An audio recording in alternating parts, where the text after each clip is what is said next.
kind of place you could sit all day.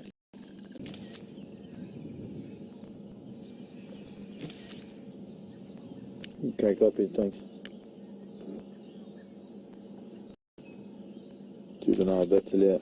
Takes them about 7 years, I think, to get their adult colours. So this is, oops.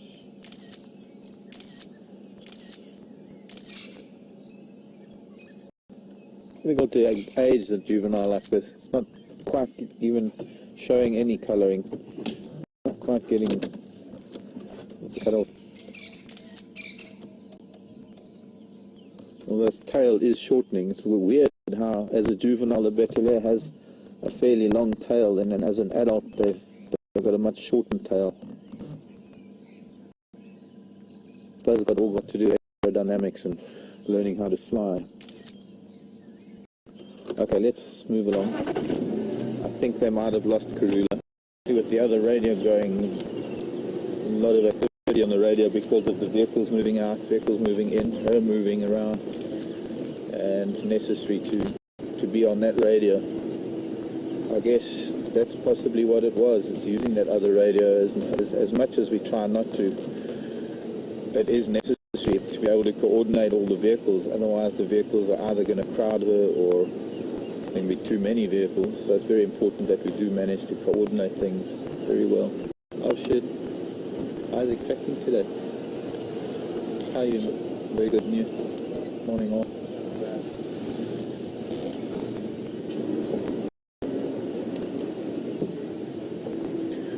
But I'm glad you're back, and I'll try and stay off the radio now. We'll see. She's heading steadily down towards Voyatela, towards Djuma Waterhole Camera and the dam. Stopping every now and then. Ears pricking up for something when she maybe hears or sees something off in the bush.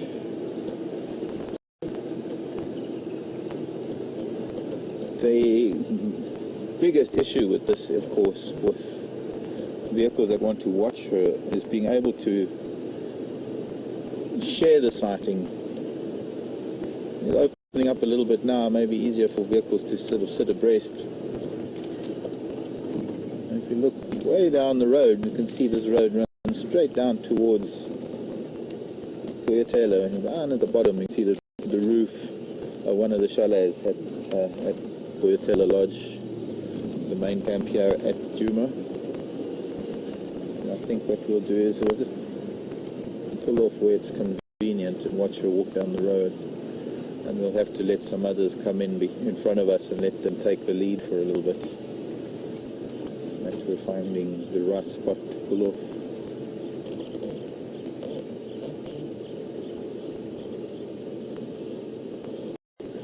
Not really concerned with us behind her. Her ears do turn back just to keep track of where we are. The idea is to try and match her pace and not force her off the road or force her to walk any faster. I think here's a fairly good spot. We can just try and sit here and see how much we can follow her.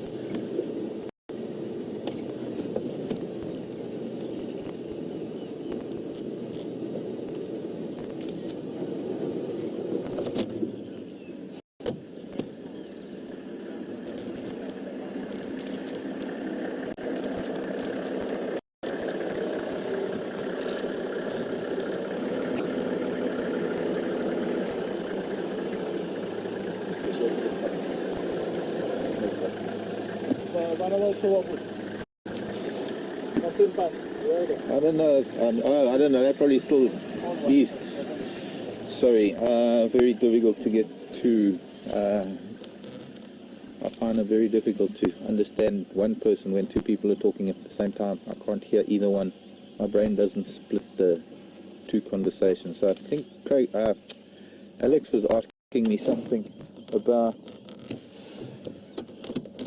Karula's cubs. If she were to be killed, would another female come in and take over the cubs? I'm not sure.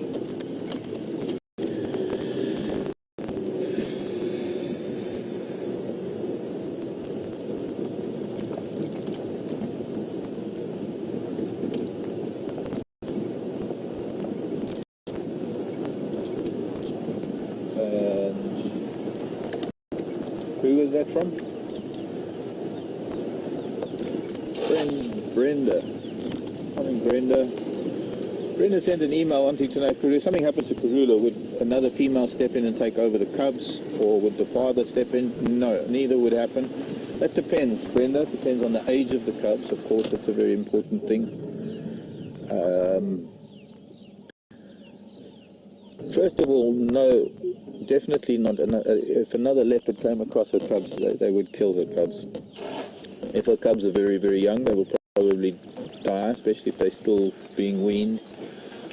Leopard, on the other hand, are very much instinctive when it comes to hunting. I mean, from a very, very young age, as soon as their eyes are open, leopard are chasing things. And leopard can also subsist on a diet of a lot smaller prey than, say, lion or cheetah. And she's gone. I think she's kind of had enough. Or she's just gone off the road for some reason. The youngsters are likely to start learning how to chase things and catch things from a very young age. So it would depend solely on the age of the cubs whether they would survive or not. But generally, nothing is going to really... No other leopard will be able to come in, especially within her territory. Let's see if I can just... She was watching something.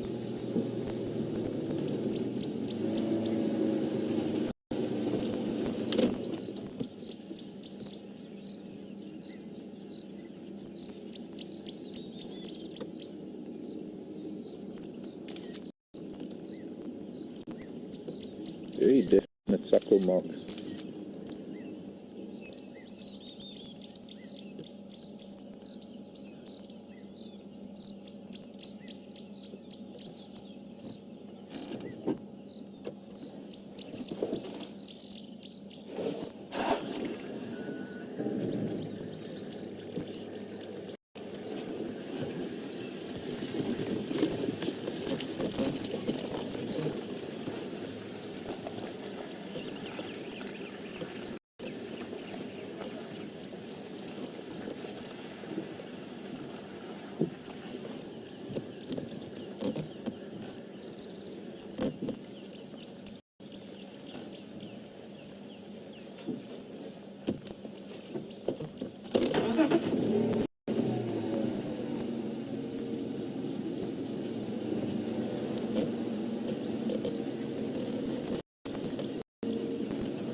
Very unusual circumstances to be sort of lined up behind her like this, trying to all get a glimpse. Maybe if we stop here we'll be able to see her going up the road there.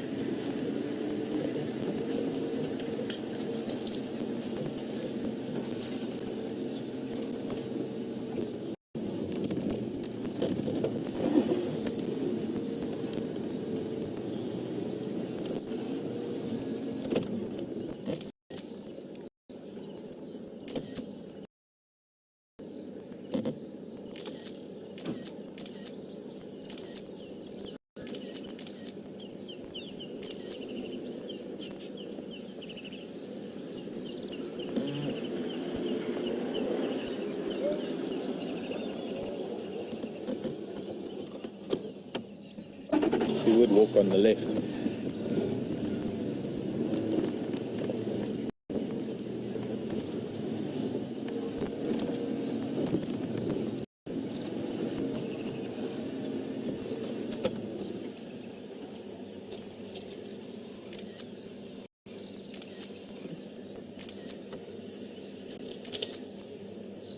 And coming turn the camera off now. Obligation to avoid, where we can, avoid putting people on camera. And just the way the ground lies, just the way things are at the moment, it's really difficult not to.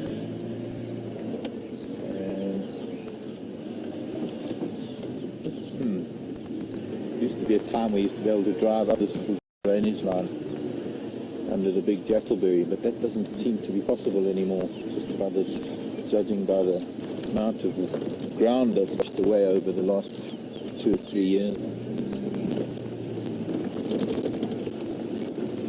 Well, it does open up a little bit once we get through here to the Gary cut line. I'm guessing she's still going to carry on straight towards Duma Dam.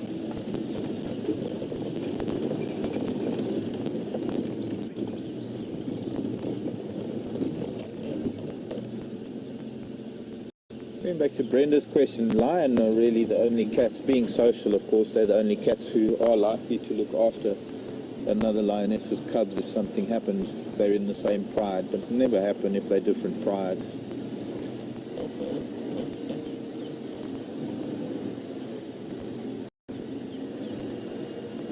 Oh, she's turning up towards the cut line by the looks of things. Not going to the dam.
Ellen in Illinois.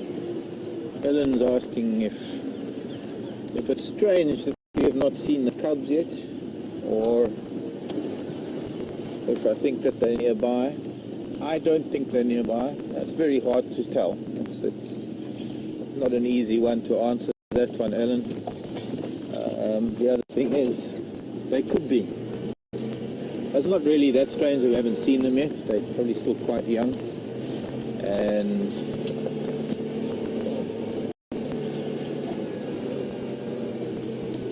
it's entirely up to her whether she wants to expose them to vehicles.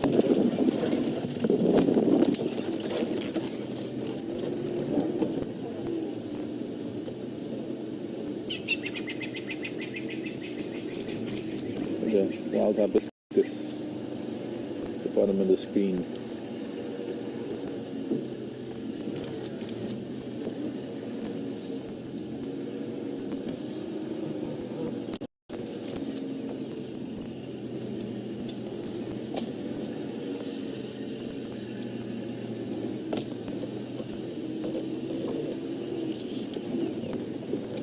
Maybe not that way.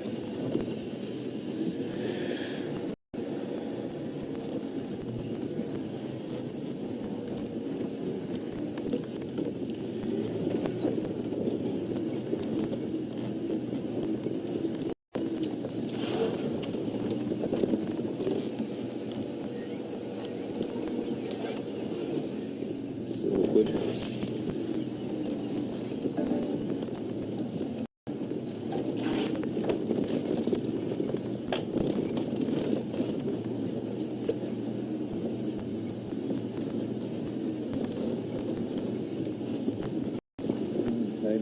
turning back towards the dam. Maybe what she's doing is she doesn't want to be approaching the dam from the open of the road. She wants to maybe come in from the bush part of it. Alex tells me there are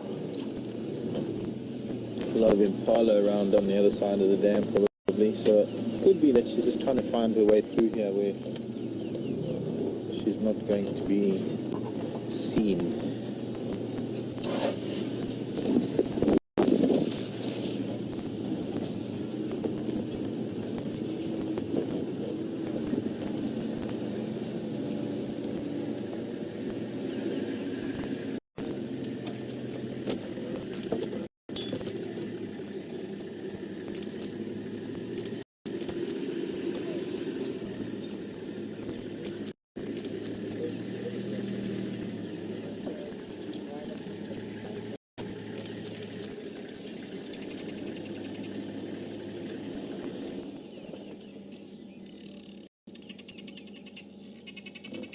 Guinea fowl are making a noise. Now these are the guinea fowl that were making a noise when we started drive this morning.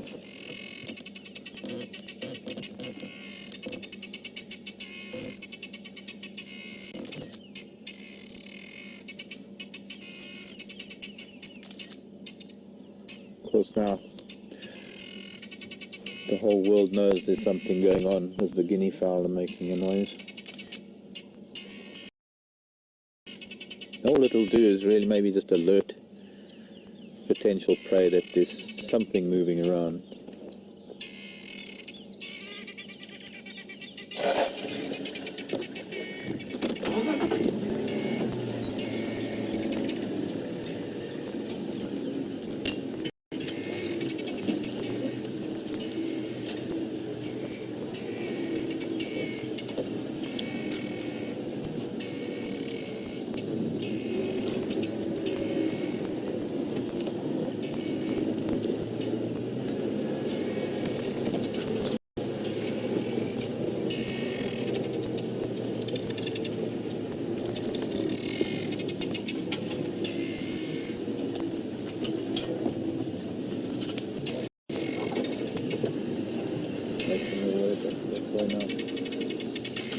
Getting fairly thick in there.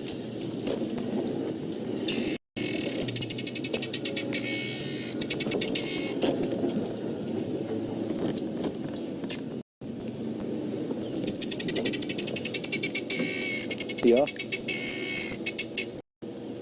And could be that this is where her cubs are.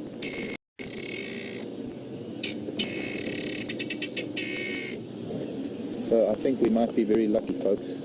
This is the first we're going to see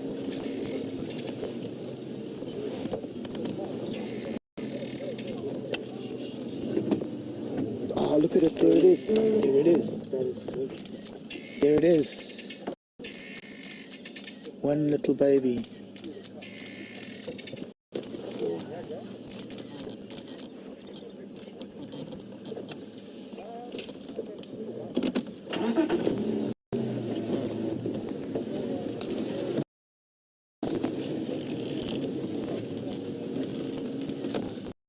Okay, little.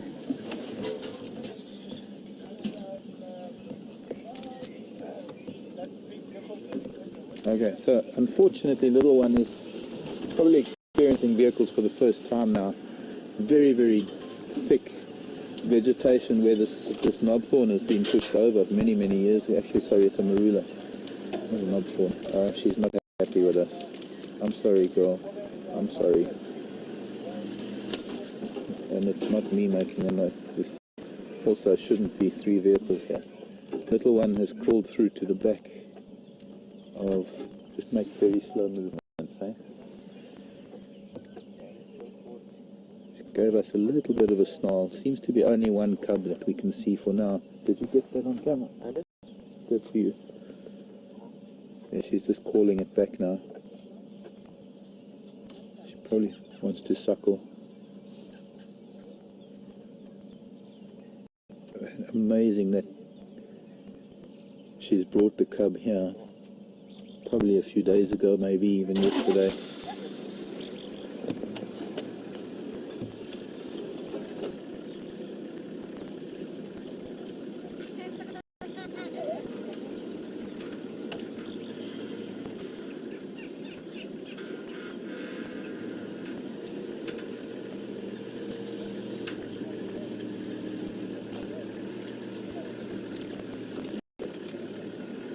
coming back. It's coming back to her. The one's coming back to her. You can see a little bit of movement at the back there. I don't know if it... Has it gone back again? Yeah. Unfortunately, these guys mustn't move around too much with the vehicles. A little bit too much activity here. See, we would never have known that that's what she was doing. She was coming back here all along. Now that we followed her here and that the cub is here, maybe it can be controlled a little bit differently, but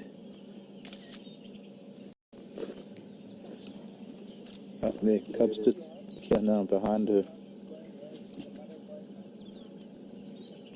Oh.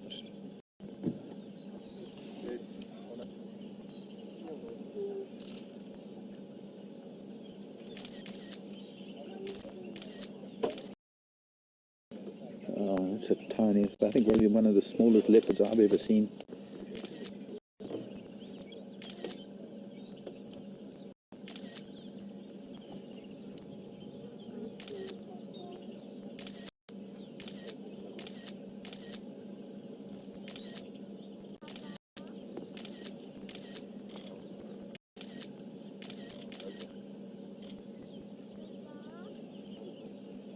I'll just try and reverse a little bit.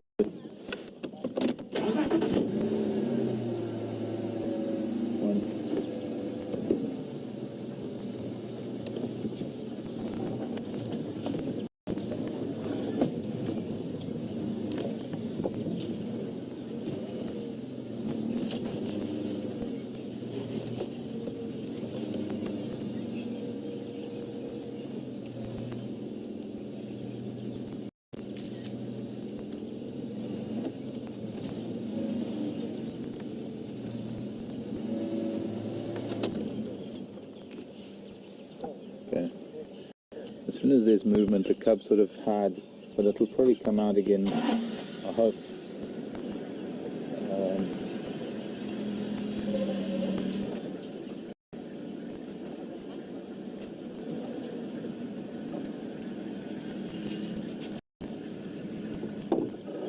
My heart is beating because this is just really an incredible moment, and I've been very, very lucky in the past to have that moment of seeing her cubs for the first time. But the last time I had this experience, they were a lot older than this little one. They were already running around with her. Age-wise, I'm guessing maybe about 3 weeks, 4 weeks.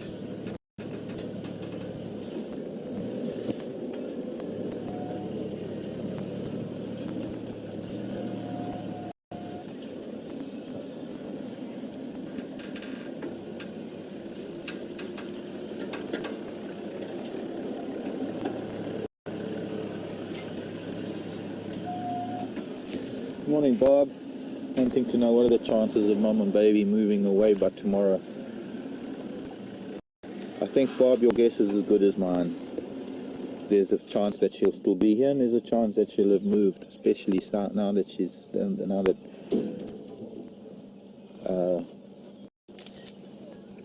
I don't know. This is a behavioural thing. This is something that only Karula can tell.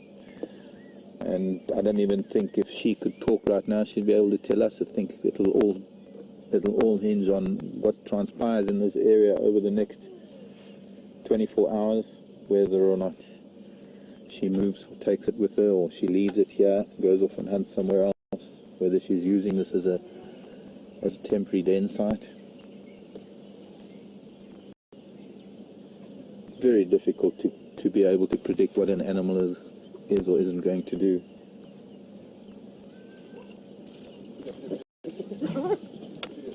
Oh, the hyena coming in. This is not good. This is not good at all.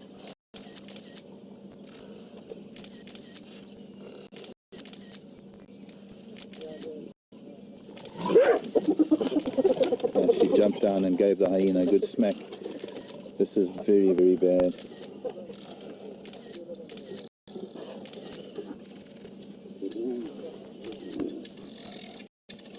You horrible children. Go away, children.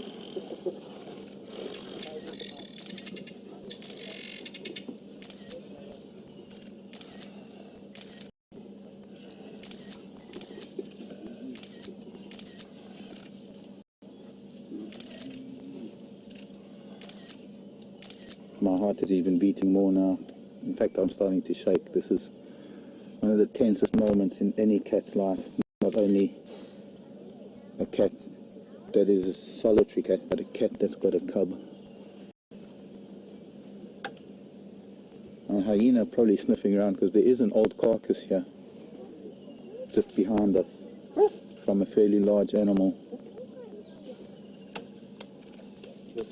I think so. Yeah, they've got it. Oh man.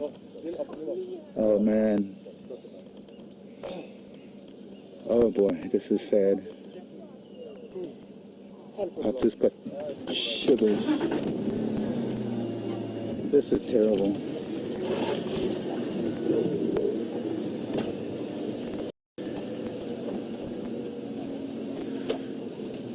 Oh my word.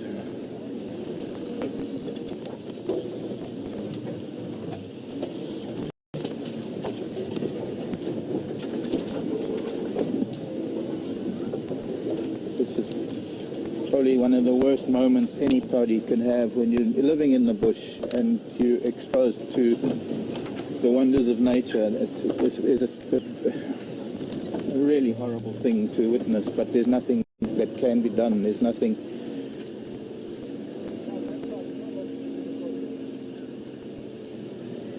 There's nothing that could have prevented this from happening.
Sorry, Dick?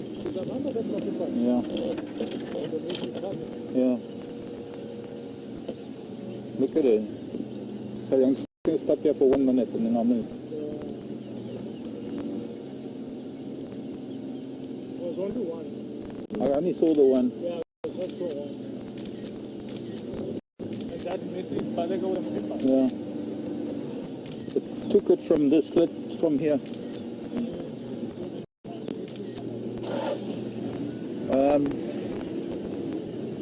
There is a pretty deep hole underneath it, that fallen marula tree, which is where she probably had it, but for some reason, I don't know, for some reason, maybe with the noise of the hyena being here,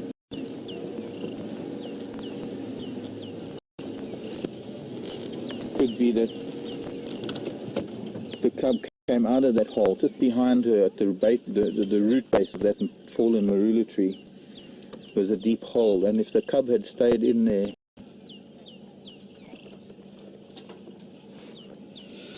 oh my word, this is terrible.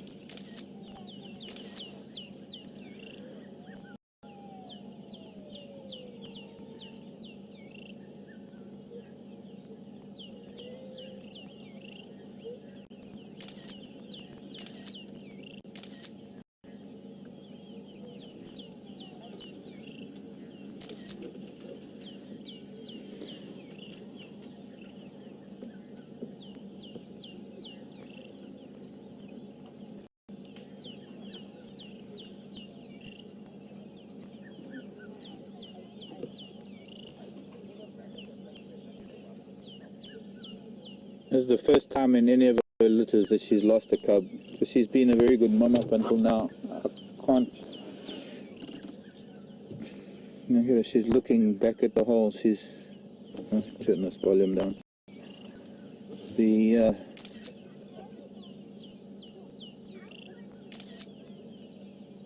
That vehicle should not have children on it making a noise.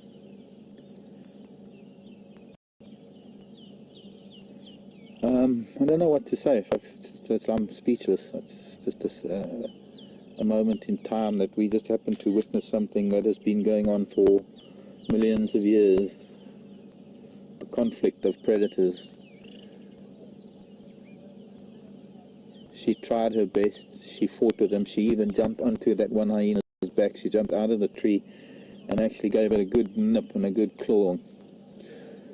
But I think the more she was determined to fight, the more they knew there was something that she was fighting for. But they could also smell it. There's no doubt that there's the scent of a cub here.